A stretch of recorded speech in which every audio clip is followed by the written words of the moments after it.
From the high profile constituency of Gandhinagar today. He's here with us for a chat. Thank you Amit भाई हमसे बात करने के लिए.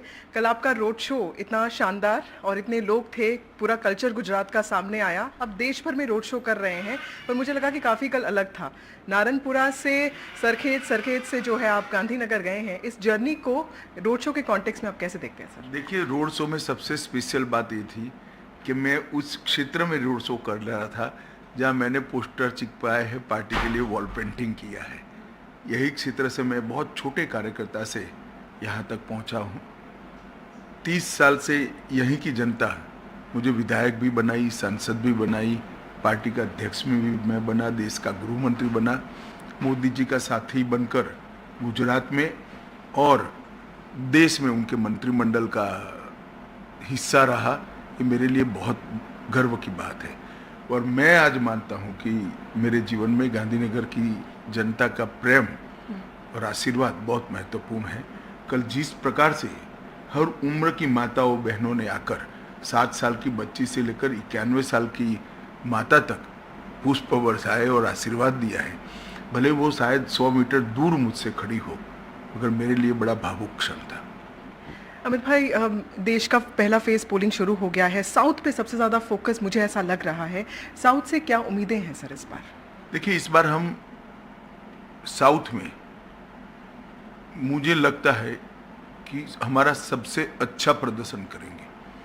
तमिलनाडु, तेलंगाना, केरल, आंध्र, कर्नाटक, ये चारों राज्यों में हमारा मजबूत प्रदर्शन होगा.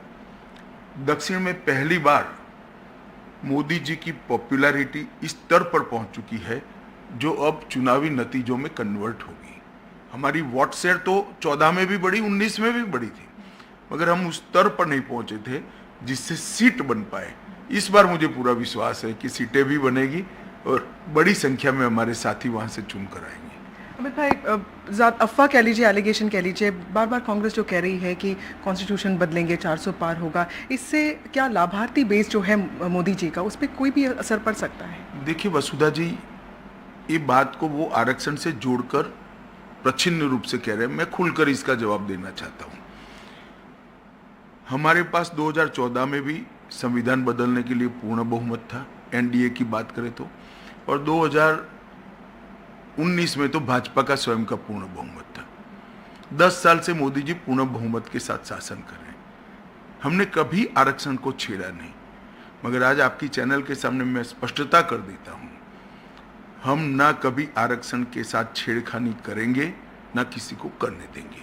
ये हमारा कमिटमेंट है देश की जनता को. मोदी जी ने पिछड़ा समाज को, दलित समाज को, ट्राइबल समाज के कल्याण के लिए सबसे ज्यादा काम करे. हमने हमारा बहुमत का उपयोग किया है धारा 370 हटाने के लिए, ट्रिपल तलाक को समाप्त कर मुस्लिम बहनों को न्याय दिलाने के लिए, सीएए लाकर जो हिंदू, बौद्ध, सिख, क्रिश्चियन आए हैं उनको न्याय दिलाने के लिए हमने इसका उपयोग किया है. हमने आरक्षण छीनने के लिए उपयोग नहीं किया. बहुमत का दुरुपयोग करने की परंपरा किसी पार्टी की रही है तो केवल और केवल कांग्रेस की रही. इंदिरा गांधी जी ने बहुमत का दुरुपयोग इमरजेंसी डालने में किया था, लोकतंत्र का गला घोंटने के लिए किया था. हमने पूर्णतया डेमोक्रेसी के माध्यम से, डेमोक्रेटिक तरीके से देश की महिलाओं को 33% आरक्षण देने में हमारे बहुमत का उपयोग किया है. तो देश की जनता ये सब जानती है, इनके लिए कोई मुद्दे नहीं है. इसलिए इस प्रकार से मुद्दों से भावनात्मक विरोध खड़ा करना चाहते हैं, मगर मैं नहीं मानता देश की जनता इनके छलावे में आएगी. अमित भाई, ईवीएम टैंपरिंग और इलेक्टोरल बॉन्ड्स को जो एक्सटॉर्शन बॉन्ड्स कहा जा रहा है, इस दो क्रिटिसिज्म को आप किस तरह देखते हैं? देखिए, इनकी पार्टी ने बॉन्ड कितना लिया है तो वो भी एक्सटॉर्शन है क्या? जहां जहां उनकी राज्य सरकार थी वहां से उनको बॉन्ड के माध्यम से डोनेशन मिले. एक बार राहुल गांधी देश की जनता को बोले कि हाँ, हम भी एक्सटॉर्शन करते हैं, और सांसदों के अनुपात में हमसे ज्यादा डोनेशन उनको मिला है. अगर सांसदों के अनुपात में ये मिले हुए डोनेशन को करें तो कांग्रेस को 9,000 करोड़ मिला है, भाजपा को 6600 करोड़ मिला है. तो ये गलत बातें हैं, क्योंकि कोई मुद्दा नहीं है, हम पर कोई करप्शन का आरोप नहीं. 23 साल से मोदी जी पर चवन्नी के करप्शन का आरोप नहीं लगा है.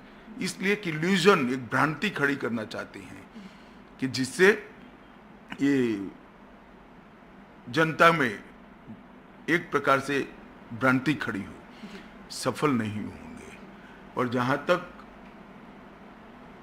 मोदी जी को वोट देने का सवाल है, मैं पूरे देश में घूमकर आया हूं, हर जगह, हर भाषा की जनता, हर जाति की जनता, हर वर्ग, आयु वर्ग और महिला और पुरुष सभी मोदी जी को वोट देने के लिए तैयारी कर कर बैठे हैं, मतदान की दिन की राह देख रहे हैं। आज मैंने भी गांधीनगर से अपना पर्चा डाला है। मैं गांधीनगर की जनता को और देश भर की जनता को करबद्ध विनंती करता हूं कि मोदी जी को तीसरी बार बनाइए, प्रधानमंत्री बनाइए। मोदी जी इस देश को दुनिया में सर्वोच्च स्थान पर पहुंचाने के लिए कटिबद्ध है और ये होकर रहेगा। सर, आउट ऑफ पॉलिटिक्स एक क्वेश्चन है सर। नक्सल का एक बहुत बड़ा ऑपरेशन हुआ और चुनाव के एकदम पहले हुआ, तो और ऐसा हमने दिसंबर में भी देखा था। हमारा जो वॉर ऑन नक्सलिज्म है ये जारी रहेगा सर? देखिए, भारतीय जनता पार्टी के कमिटमेंट में कोई बदलाव नहीं। टेररिज्म और नक्सलिज्म लोकतांत्रिक तरीके नहीं है, इसको समाप्त कर देना चाहिए। मैंने, प्रधानमंत्री जी ने, सबने अपील करी है कि जो हथियार डालकर आते हैं उनका स्वागत है, और हथियार लेकर जाओगे तो फिर तो जवाब सुरक्षा बलों ने देना पड़ेगा। परंतु कांग्रेस पार्टी ने इस पर भी जो रिएक्शन दिया है, तुलसीदास जी के ही एक रामचरितमानस में उपदेश है कि ईश्वर जिसका खराब समय शुरू करता है, सबसे पहले उसकी मति हर लेता है। कांग्रेस ने इस एनकाउंटर को फेक एनकाउंटर कर कर नक्सलियों को बचाने की बात की है।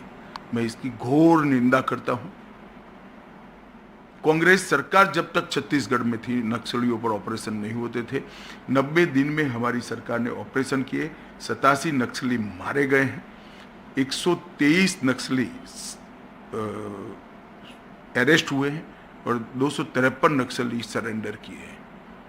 जो गति पकड़ी है, इसके आधार पर मैं कह सकता हूं कि मोदी जी की तीसरी टर्म शुरू होने के बाद 1 या 2 साल में ज़्यादा से ज़्यादा इस देश से नक्सलिज्म समाप्त हो जाएगा। Sir, absolutely last question sir. Gandhinagar में कल मैं देख रही थी, जैसे हॉस्पिटल में पेशेंट्स के फैमिली मेंबर्स को खाना देना हो या प्रेग्नेंट वुमेन को न्यूट्रिशन बार देना हो, आपको तो दिल्ली रहना पड़ता होगा एज होम मिनिस्टर। ये सारा जो आपका विजन है, इसके इम्प्लीमेंटेशन में आप कैसे काम कर रहे हैं सर? मेरे परिवार के लोग करते हैं, मगर इससे आप पॉलिटिक्स के कोई लेन देन नहीं। धन्यवाद। Thank you so much, sir. So that was the Home Minister of the country, Amit Shah, who's very critical to the successful implementation and delivery of many of Narendra Modi's policies, politics and governance. With camera person Kanan Patra, this is Vasudha Venugopal for NDTV.